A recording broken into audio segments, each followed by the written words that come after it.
హైదరాబాద్ వనస్థలిపురంలో మందుబాబు హల్చల్ చేశాడు. Drunk and drive తనిఖీల్లో కానిస్టేబుల్ కొట్టాడని నిరసన వ్యక్తం చేశాడు.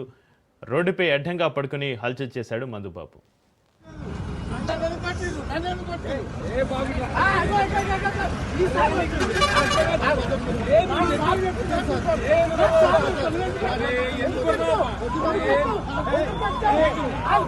మాకు ఇంటికి పంపించండి. మీరు సేఫ్ గా పంపించండి. మాకు పంపించండి. సరే మీ కారులో పంపిస్తారా? అర్ధ గంట ర్యాపిడో బుక్ చేస్తున్నాను. నాకు ర్యాపిడో బుక్ కావట్లేదు. పంపించండి. మీకు రెస్పాన్సిబిలిటీ ఉంది. అరే పంపిస్తా బరాబర్ కూర్చుంటా. 100% కూర్చుంటా. నేను తాగినా కదా. వీళ్ళు డ్రింక్ అండ్ డ్రైవ్ చేసారు. నేను మంచిగా ఇంటికి వెళ్ళేటోళ్ళు.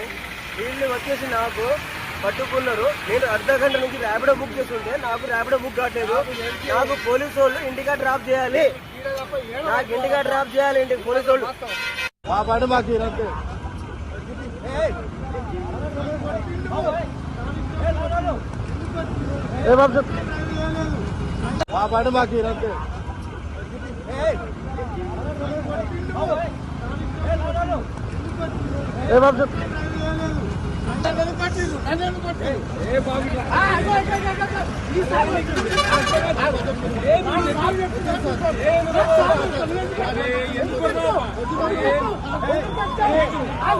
మాకు ఇంటికి పంపించండి. మీరు సేఫ్ గా పంపించండి. మాకు పంపించండి. సరే మీ కారులో పంపిస్తారా?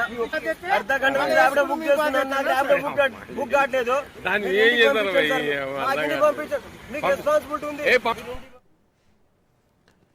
హైదరాబాద్ వనస్థలిపురంలో మందుబాబు హల్చల్ డ్రంక్ అండ్ డ్రైవ్ తనిఖీలో కానిస్టేబుల్ కొట్టాడని నిరసనకు సంబంధించి మరింత సమాచారాన్ని మా క్రైమ్ బ్యూరో చీఫ్ మధు ఫోన్లైన్లో అందిస్తారు. మధు, ఒక వ్యక్తి అయితే బైక్ నడిపాడా లేకపోతే వెనక కూర్చున్నాడో తెలియదు కానీ మొత్తానికి వనస్థలిపురంలో డ్రంక్ అండ్ డ్రైవ్ వ్యవహారం ఏదైతే ఉందో అందులో హల్చల్ అయితే జరిగిందని చెప్పవచ్చు. ఓ కానిస్టేబుల్ తనను కొట్టడమే కాకుండా తన వాహనానికి సంబంధించి తను కూర్చోకపోయినా సరే తన పైన చేయి చేసుకున్నాడంటూ కూడా ఆ వ్యక్తి ఆరోపించడం జరిగింది. అయితే ప్రధానంగా కూడా డ్రంక్ అండ్ డ్రైవ్ టెస్ట్ నిన్న డిసెంబర్ 31 కాబట్టి డ్రంక్ అండ్ డ్రైవ్ టెస్ట్లు అయితే నిర్వహిస్తున్నారు. సో అలా వనస్థలిపురంలో కూడా పోలీసులు డ్రంక్ అండ్ డ్రైవ్ టెస్ట్లు అయితే చేశారు. ఈ నేపథ్యంలోనే నేను నా ఫ్రెండ్ తో కలిసి బైక్ పై వెనకాల కూర్చొని ఉన్నాను.